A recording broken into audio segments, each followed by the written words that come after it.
Comenzamos aquí en este xoves, en este 20 de novembro, a nosa sección en clave social. E hoxe temos que recibir a Lucas Lodeiros, que é sociólogo, que xa falamos con ela en moito tempo, cando comenzaba con un estudio sobre percepción de, neste caso, de xénero entre a adolescencia, e agora, entón facía prácticas no área de igualdade de Culleredora, xa, pois rematou a carreira sociólogo con todas as da lei, e ven hoxe a presentar o pois as conclusións dese estudio. Ven acompañado de Susana López Bogó, que técnica da igualdade do área de cohesión social, da Consellería de Cohesión Social de Culleredo. Os dous, moi bo día, benvidos. Benvida, benvido. Bo día.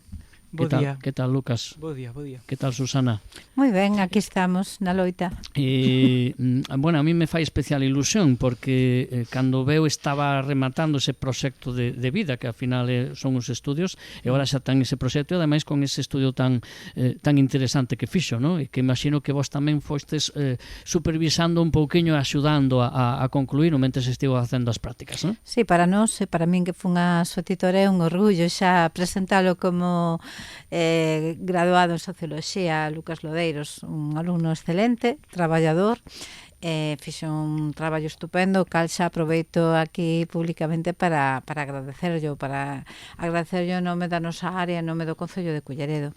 E bueno, como digo, esta entrevista que facemos hoxe en clave social márcase dentro dese ciclo de actividades que estamos a conmemorar en Culleredo. Culleredo conmemora o 25N todos os anos con un amplo cartel en novembro, pero evidentemente durante todo o ano este é un traballo de zapa, non? De estar currando moi atentos e moi atentas, non, Susana? É un traballo que non se pode deixar durante o resto deses 365 días, non? Sí, precisamente a Lucas cando se presentou para poder exercer a praxis profesional, non, para empregar ese marco teórico da socioloxía xa na realidade, pois unha das propostas pois foi esta, estudar con datos pois, neste caso a perspectiva de xénero que teñen os adolescentes, porque se ben é certo que a veces temos unha idea, unha opinión, queremos seguir traballando para eliminar, cada ano decimos dunha vez por todas, esta lacra, este problema, bueno, pois sí, este problema tremendo e crudo que temos, pero a veces pois tamén necesitamos datos reais que nos faltan cuantitativos para saber pois un pouco pois por onde tirar, porque a veces, claro, levamos tanto tempo traballando a favor da igualdade, promovendo a igualdade, predicando, entre comillas, se me permitides, pois con exemplos nas aulas directamente, con eles intentando crear conciencia sobre a importancia que ten o trato entre, o sea, de relacións saudables entre iguais, entre o respeto, o comportamento machista, identificar condutas de comportamento machista, etcétera. E claro, levamos tantos anos que pensamos que isto xa hai discursos que deberían estar superados, hai comportamentos que deberían estar erradicados, pero sin embargo, e tristemente e lamentablemente, vemos que non, vémolo directamente, escoitámolo a través das noticias. Entón, pois, claro, síguenos preocupando, porque quizás estemos empregando estrategias non axeitadas ou nos falte por crear outras. Por iso, lle propuxemos a Lucas pois que fose directamente tamén en as aulas, que preparase, que elaborase un cuestionario así global, para que directamente sexan os propios destinatarios, os propios alumnos e alumnas, os propios rapaces e rapazas daqui do Concello de Culleredo que contestasen e averiguar ese pensamento que teñen sobre o que é o machismo, sobre o que é a igualdade, bueno, o que vamos a falar agora, é el que recollese os datos reais e sobre iso nós, pois despois ver se por onde temos que seguir traballando, que cousas hai que reforzar máis, que pensamento hai que volver a cambiar ou que seguir traballando nel, etcétera. E iso foi o que fixo, ora nos explicará el, bueno, fomos a 3 centros, adianto eu xa, aos institutos que temos do Concello de Culleredo, o Instituto Blanco Amor e o Instituto Rego de Trave, e tamén a Universidade Laboral, que temos ciclos formativos, e bueno, non podemos pasar a mostra, xa nos explica agora Lucas, a todos, pero si recollemos unha pequena mostra para que lle dese tempo a el na súa período de prácticas de analizar, porque estas cousas parece que son fáciles ou que non levan tanto tempo, pero sí levan tempo analizalas, contrastalas e interpretalas. Con alumnado de cuarto, non? Da eso, teño entendido, non, Lucas? Alumnado de cuarto da ESO de Rego de Trave, Eduardo Blanco Amor, primeiro e segundo de FP básica. Vale, e que te plantexabas como obxectivos? É dicir, un poquito o introducía xa a Susana, non? Pero que buscabas a hora de abordar, digamos, a interlocución cos rapaces? Como plantexabas? Sí, a ver, o plantexamento era principalmente entender un pouco o que son as perspectivas ou a perspectiva que eles teñen en canto ao xénero, a violencia de xénero, igualdade, roles de xénero, un pouco todo o que rodea esta cuestión.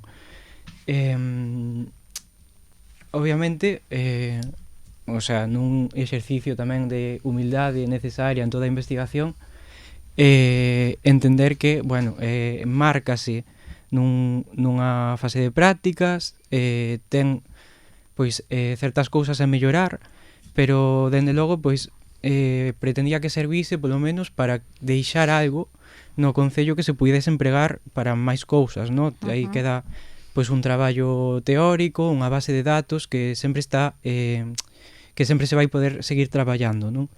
Entón aquí vamos a presentar de forma un pouco máis ben, pois iso, descriptiva, unha liña xeral de cales son as perspectivas de xénero, digamos, dos adolescentes destes tres centros en concreto, non? Por exemplo, o obxectivo final sería realmente, pois, que a raíz de isto pois, se poderán tomar algunhas medidas sobre cousas concretas, ¿no?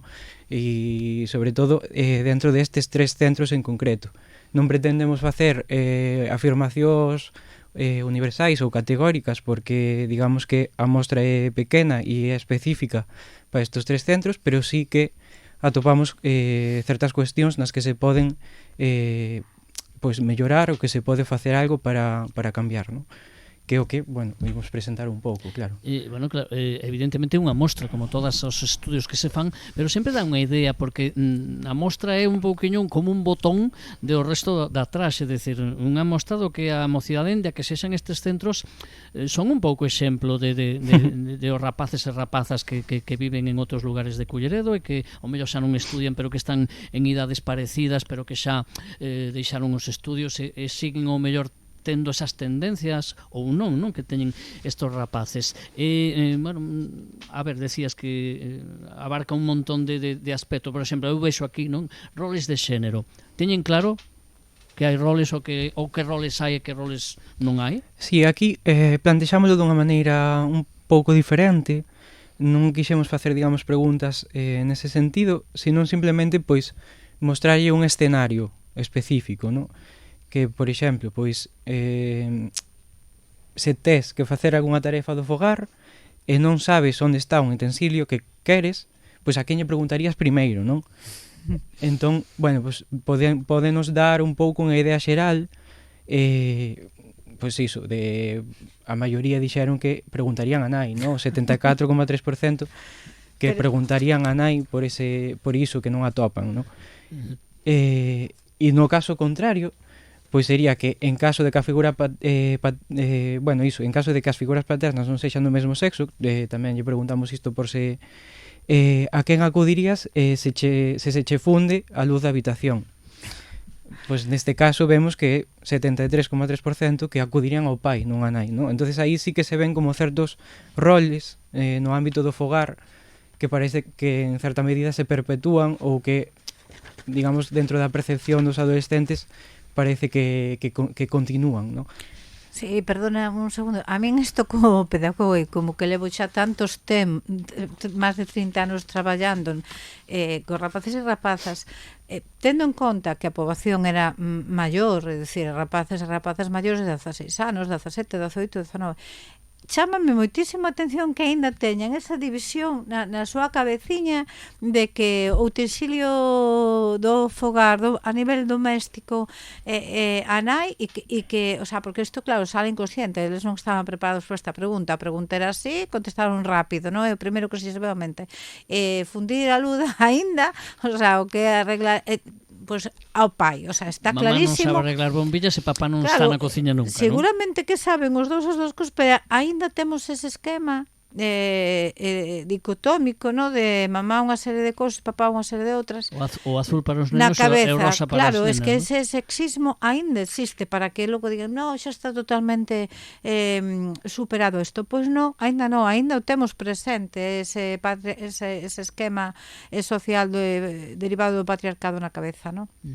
E bueno, nos aquí defendemos tamén un pouco que a mellor maneira de, digamos, combater isto sería dende o feminismo, no? Dende perspectivas feministas, que é interesante plantexar porque tampouco é, digamos que ás veces como xenera certas dúbidas por entender o feminismo igual como unha loita entre homes e mulleres e non como unha loita a favor de iguales dereitos, de iguales oportunidades e tamén responsabilidades, non? Entón, bueno, quixemos tamén un pouco preguntar sobre isto, saber un pouco que opinaban. Entón, o primeiro das preguntas sería, pois, o feminismo é necesario para que exista igualdade entre homes e mulleres? Bueno, vemos que non están en xeral moi de acordo. Si que, máis ou menos, podemos decir que a maioría están de acordo, pero non deixa de haber un 44,5% que non consideran que este movimento sexa necesario para esa igualdade, non? E isto, digamos que se complementan con frases que creo que triunfan moito, que, pois, nin machismo nin feminismo, igualdade, que se suele decir, non?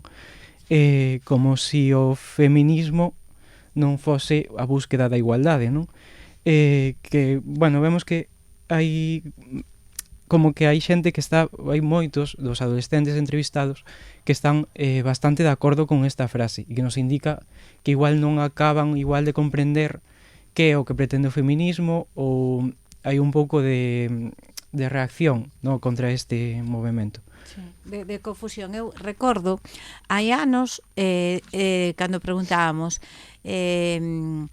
que é o machismo, e si sabían que o machismo era pues, exercer a violencia, a superioridade sobre a muller polo feito de ser muller. E nos preguntábamos, que é o feminismo? O contrario, ¿no? Existía ese erro que eso xa saben que non. Eu creo que eso sí se foi superando. Saben que o feminismo non é o contrario.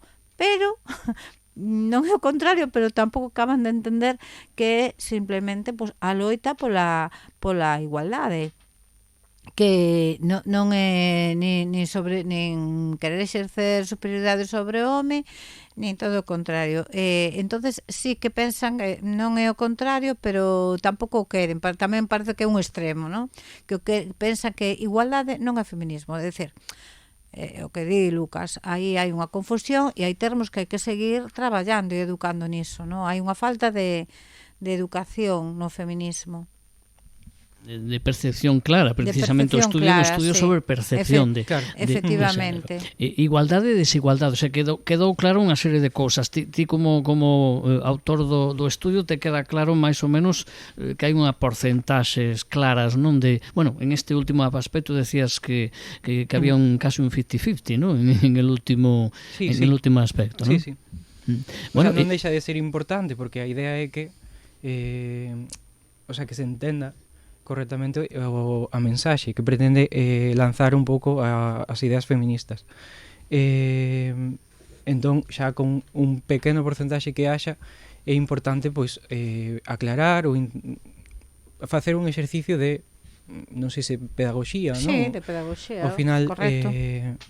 intentar que chegue correctamente ou que a mensaxe sexa clara. Como facer un pouco da autocrítica tamén de que igual a mensaxe non está quedando clara, non tanto evidentemente culpar aos adolescentes por pensar desa maneira, que ao final é froito do que escoitan e do que lles chega, claro. Sí. Seguimos co estudio, decía antes Lucas ao presentalo, por unha banda hai dúas líneas de actuación ou de concepto, non? O tema igualdade e desigualdade e logo violencia de xénero, non? Bueno, como avanzou o estudio? Por onde, digamos, abordaches o problema? Sí, primeiro quería aclarar un pouco en cuestións de violencia de xénero, porque claro, vamos a falar primeiro de xénero antes de falar de violencia de xénero, porque igual hai que entender que entendemos xénero como un constructo social, o sea, non estamos entendendo o factor como mero factor biolóxico. Que ás veces como que se confunden un pouco, non? E vemos esa confusión porque nos, ao velo así, quixemos que todas as posibilidades estivesen recollidas, é dicir, que toda posible identificación dentro do xénero, aunque fose fora do binarismo home-muller, puidese estar recollido no estudo, porque é unha realidade que hai que ter en conta. Vemos que, bueno, houve certo sector pequeno, 5 persoas de 255, pero que nos indican que pode haber un pouco de confusión, porque con respostas con pois en identificarse como un tractor ou como un helicóptero, que entendemos que, o sea, bueno, sí, a ver, era un pouco de broma. A audiencia non o ve, porque isto é radio, pero a mí se me puxeron os ollos así abertos, como platos. Identificarse como un tractor. Bueno, está ben.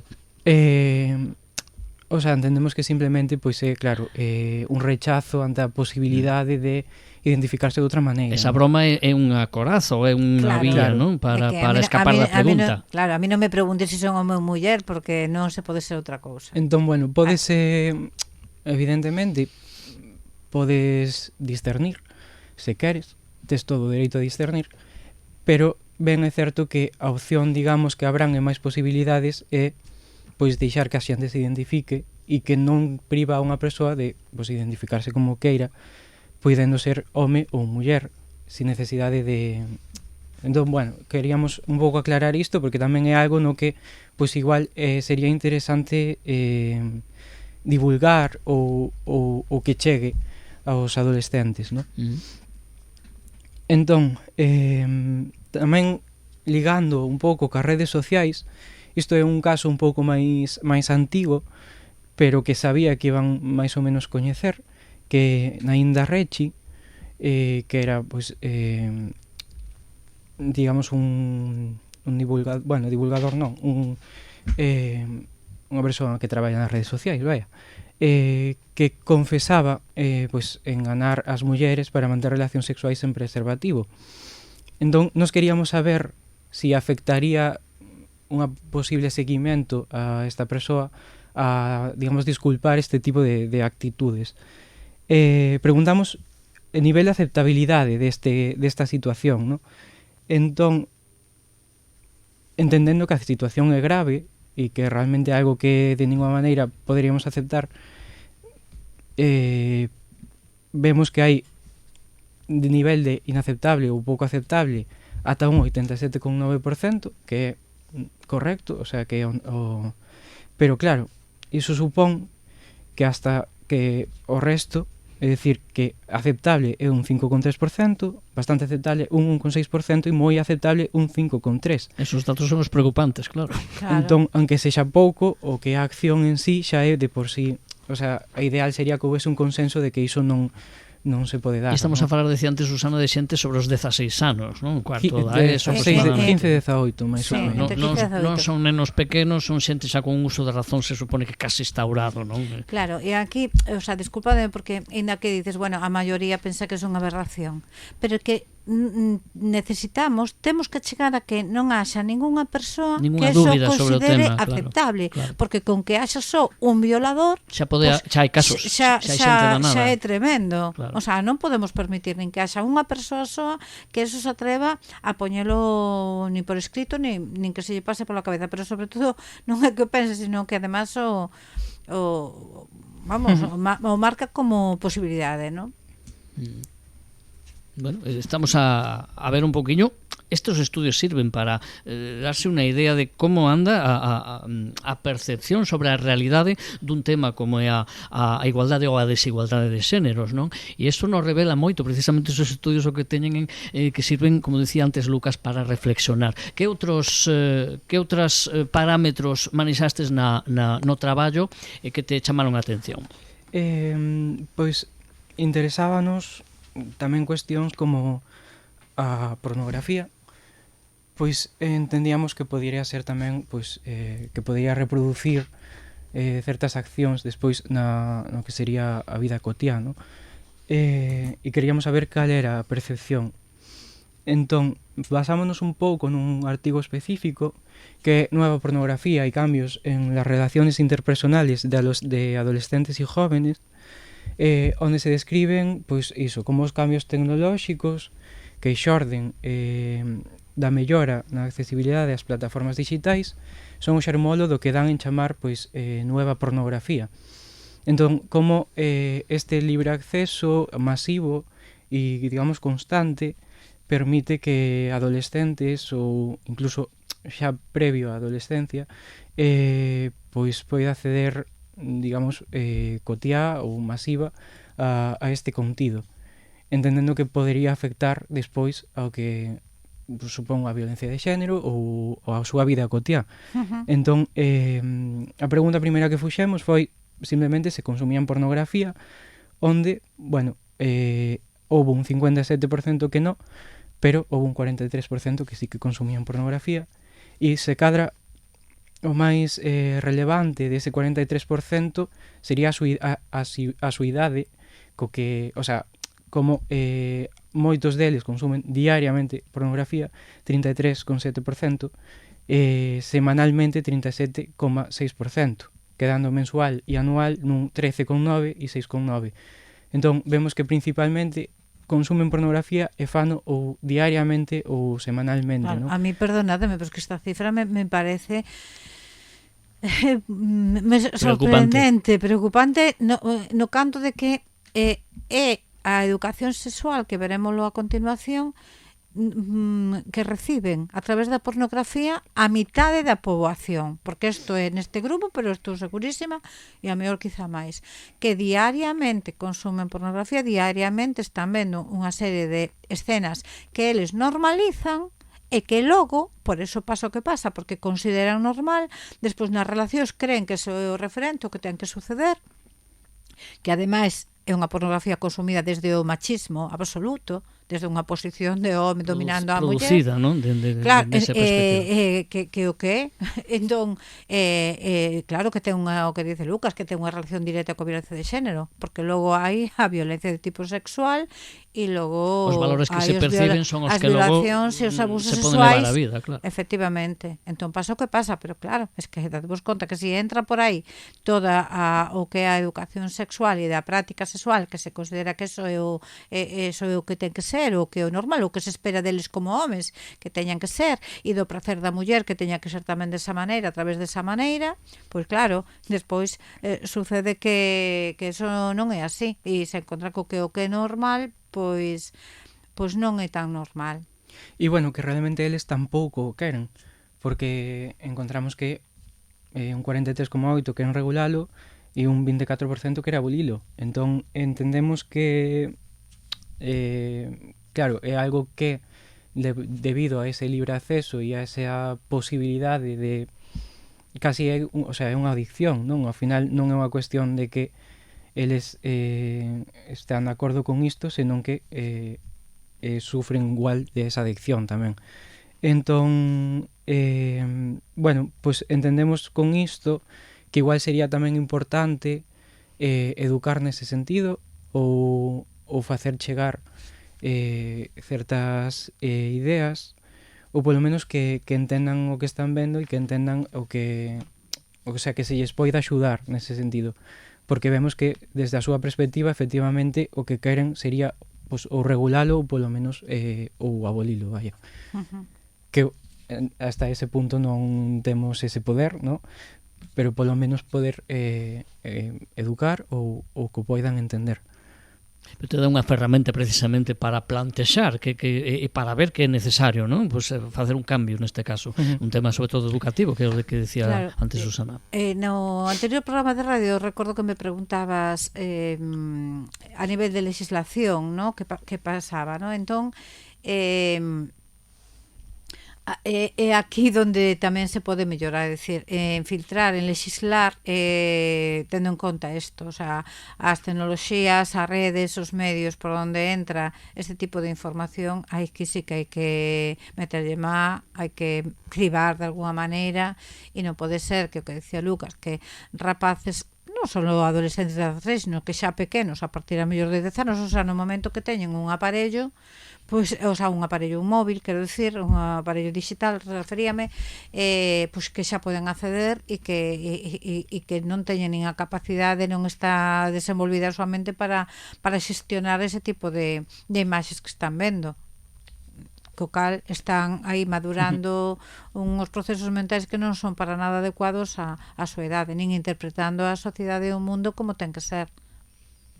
E que outros aspectos te chamaron a atención no estudio en este tema de violencia de xénero, ou de la base, non, de que pode haber baixo desa violencia de xénero que padece a sociedade? Sí, despois fixemos unha serie de preguntas relacionadas con digamos que cuestións consideraban que podía ser causa da violencia que exerce a parella ou exparella sobre a muller, non?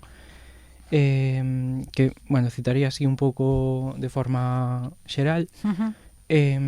Primeiro preguntamos polas diferencias biolóxicas, donde a mitad dos entrevistados consideraban que podía ser causa de violencia de xénero, o consumo de sustancias, donde vemos que hai un 84% que pensan que esta circunstancia ten que ver ca violencia, religión e valores sociais, donde xa sería un 65,2%, nivel educativo e económico, onde a metade dos entrevistados consideraba que isto afectaba, era unha causa de violencia de xénero, os recursos de información sobre a violencia contra as mulleres, perdón, isto xa sería outra cuestión. Entón, hasta aí, non? Religión, nivel educativo, consumo de sustancias e diferencias biolóxicas. Entón, pois, bueno, vemos que iso, o que máis destaca é o consumo de sustancias como causa de violencia, non? Aquí, o sea, temos tamén un pouco o medo de ter incurrido en algún sesgo ou en canto a que puidesen non entender de todas as preguntas ou a formulación das mesmas, por iso que intento insistir en que se enmarca este proxecto nunhas prácticas, non? E que pode ter certas cousas que haxa que revisar. Vimos aquí a dar unha visión pois, un pouco xeral do que sería a perspectiva dos adolescentes, non tampouco a decir nada de maneira categórica, non? Entón, bueno, destacar que o consumo de sustancias consideran que efectivamente é o que máis influe de cara a maior causa de violencia de xénero, que pode ser un pouco peligroso de cara a entender que como unha xustificación o feito de, pois igual consumir sustancias. A mí me chama a atención o tema do nivel educativo e económico, non?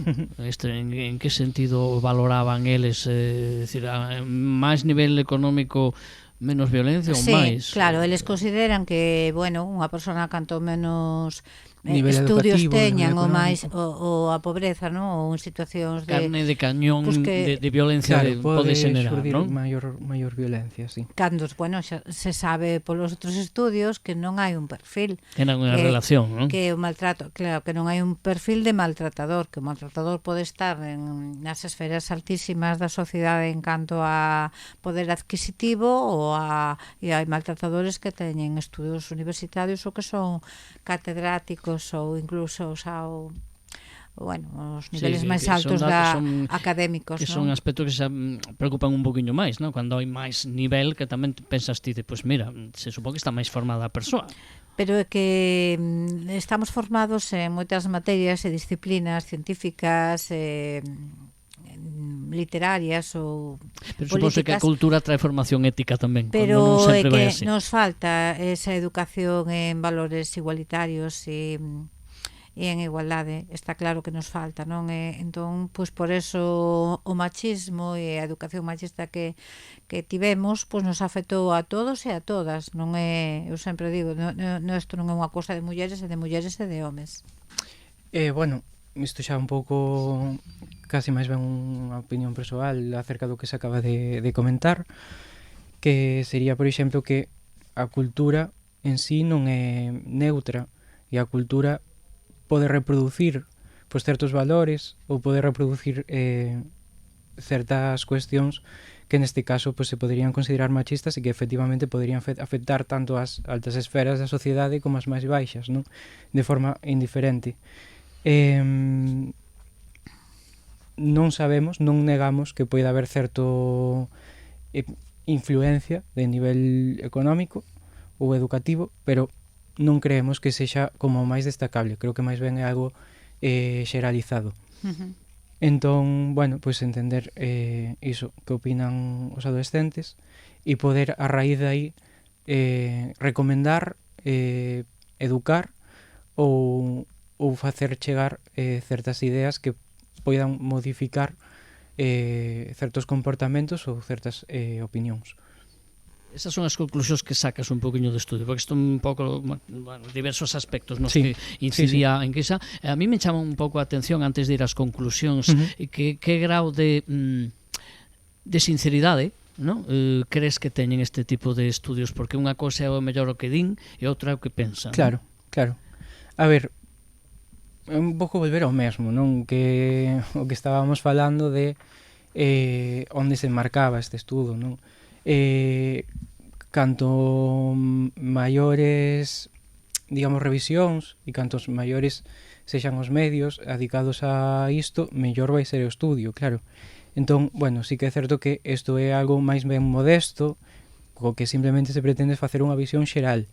Entón, o sesgo de que se nos podese mentir ou non, pois efectivamente é máis difícil de o sea, debido á falta de experiencia do investigador é máis difícil de...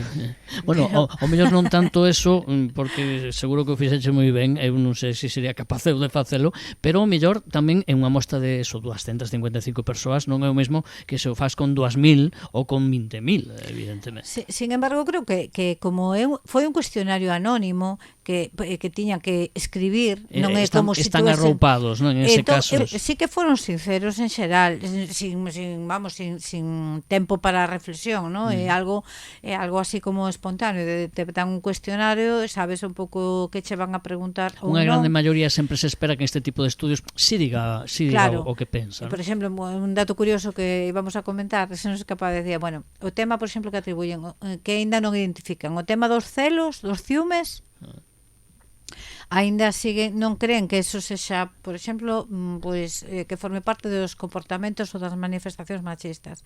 Entón comentábamos Lucas e eu cando estábamos xa aquí analizando un pouco o estudio, bueno, tendo en conta que ademais tuvemos que explicar o que eran ciúmes en galego porque non se daban conta que era celos. Aínda así, despois explicamos casi en todas as aulas, e seguen, bueno, pues pensando que os celos que no, eso non é machismo, que é algo normal, ¿no? Ni é algo que, claro, que é normal se hemos. Entón, creo que sí que foron bastante sinceros porque non os comprometía nada, era anónimo e depois tiñan que entregalo a través de, un formulario que tiñan que enviar. E iso te garante esa espontaneidade. Sí, eu creo que un exemplo, isto ilustra efectivamente, non é un gran estudio, pero creo que se ilustra o pensamento da maioría dos adolescentes, das adolescentes, e me atrevería a decir que de persoas adultas tamén. E que dende logo sirve de exemplo, eu decía, é un botonciño, pero sirve de exemplo para decir, bueno, como pode pensar meu fillo, os amigos do meu fillo que están pues, en ese cuarto de eso, que conclusión sacas? E agora sí que decías ti, educar, que fai falta, porque hai certas cousas por as porcentaxes que se destacan do estudio que o mellor temos que darlle unha volta, non? Claro, sí, a mí, perdón, o que me serve e o que nos ten que servir é dicir, non, señores, señoras, non están superados os discursos de igualdade, están aparecendo movementos e grupos que negan a violencia de xénero, non podemos permitir que eso ocurra, non se lle pode dar voz a iso porque a realidade está con datos. E se máis estudios se fixeran, máis datos habería. É dicir, ainda hai que seguir educando en igualdade, ainda hai un machismo moi inmerso e moi aí que penetra nas mentes ainda dos rapaces e rapaces que xa naceron na democracia. E creemos que hai que seguir traballando neste tema que non está, que ainda queda moito por desbrozar, por sachar na leira.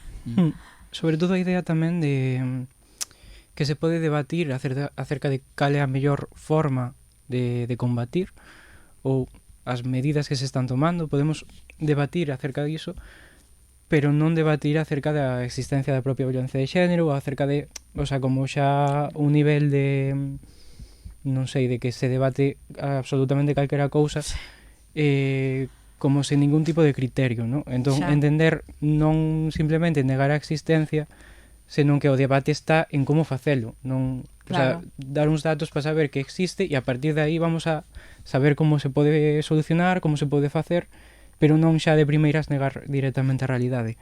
Que tamén váleme un pouco casi conclusivo, non? Pois comprender a situación ou a perspectiva que están tendo os adolescentes de cara a tomar unha medida, que realmente era o que pretendíamos con este cuestionario, e poñelo foco nas cuestións principais como son violencia de xénero, pero sobre todo en cousas que nos chamaron especialmente de atención, como pode ser pois mismamente o consumo de pornografía ou a falta de comprensión que teñen de cuestións como posibles identificacións ao marxe do binarismo home-muller, que tamén pois parece que non lles acaba tampouco de entrar ou non acaban de convencelos. Entón, mostrarlles esta realidade, que poidan entendela, que poidan saber polo menos que existen e aceptar a súa existencia, e a partir de aí veremos que se fai con iso, veremos que podemos facer, non? Pero non xa de primeiras pois simplemente negar unha realidade social. Claro, e ademais es que vemos por onde están educando os seus rapaces, pois a través das redes, a través da xente que está aí transmitindo pois a mellor conceptos non desexables, non? Entón, pois a mellor hai que ir por aí, non? Nos dá onde está a orixe ou onde se está perpetuando a través de que medios. Pois a mellor temos que ir por aí para educar na igualdade. Bueno, a Lucas Lodeiros, sociólogo, non é alumno en prácticas, é sociólogo e é autor deste informe sobre percepción de xénero na adolescencia, e a Susana López Bogo, que é técnica de igualdade da Consellería de Cohesión Social de Culleredo, supervisora do estudio, tamén un poquinho culpable, entre comillas, do éxito da iniciativa. Os agradezo moito que viñerades hoxe a presentalo aquí, ademais, para poder ter esta pequena tertulia, e que os ouvintes que nos escoitasen e que nos van poder escoitar, porque a entrevista vamos subir tamén a redes, a YouTube, para que quede aí e sirva tamén para a reflexión, porque o que se busca é reflexionar e buscar solucións a un problema que existe, como decía Lucas, e que entre todos e todas temos que erradicar. Susana, me gustaría que xa aproveito que estás aquí para rematar. Hai outras citas estes días, mañá temos teatro, mañá ven Abelino González, estamos falando con él precisamente para ver si para confirmar que mañá vamos a poderlo ter, porque temos mañá eran elas, ese monólogo que non nos debemos perder. Me din que aínda quedan localidades que a estas alturas de semana é difícil, pero todavía quedan. Animamos a xente a que vaya, non? Animamos a xente a que vaya, porque además o teatro, os escenarios é un excelente espazo tamén para a sensibilización e para a reflexión, con todo ese impacto que emocional, ¿no? que e de comunicación. Logo teremos tamén actividades no centro residencial que está preto da Laboral, tamén na Universidade Laboral, van ir orientadas ao alumnado, non? Orientadas ao alumnado, efectivamente. Os xoves que ven virá a psicóloga do noso Centro de Información ás Mulleres a falar tamén de, bueno, pois tamén de datos, no, das vítimas de violencia contra as mulleres e dos recursos que hai e como vai evolucionando. O mércores temos unha actividade moi chula, moi bonita para todos os nenos e nenas pequeniños na biblioteca infantil. O mércores 26 de novembro ás 5:30 é un espectáculo de narración oral con obxectos a cargo da compañía Pérez Fernández que se chama Rosa e Azul. Tamén animamos as familias que teñan nenos e nenas menores de 7 anos de educación infantil a que vayan, porque Rosa ten un espectáculo que precisamente trata de romper ese esquema, ¿no? de tradicional. E logo, ainda que non está aquí no noso dítico, porque ainda non estaba organizado, o sábado 29 de novembro temos prevista a andaina que organiza o Consorcio das Mariñas, que será en Betanzos, unha andaina pola mañá, e que tamén sería importante que se animase a xente a ir a favor de, en contra da violencia de xénero, quero decir, con todos os concellos que conforman o Consorcio das Mariñas, e será un percorrido por Betanzos. Bueno, non está no cartel, o incorporamos nós. Pois incorporamos acabamos de poñelo e a xente que o teña en conta. Además, aquí o estamos a divulgar estes días. Sábado 29 de novembro. Bueno, pois un calendario de actos importante para rematar. Non remata o traballo, que vai seguir todo o ano, así que ten que seguir. E nós estaremos aquí. A Susana, moitísimas grazas. Lucas, moitas grazas, enhoraboa por ese traballo. Gracias a vos por deixarnos estar aquí.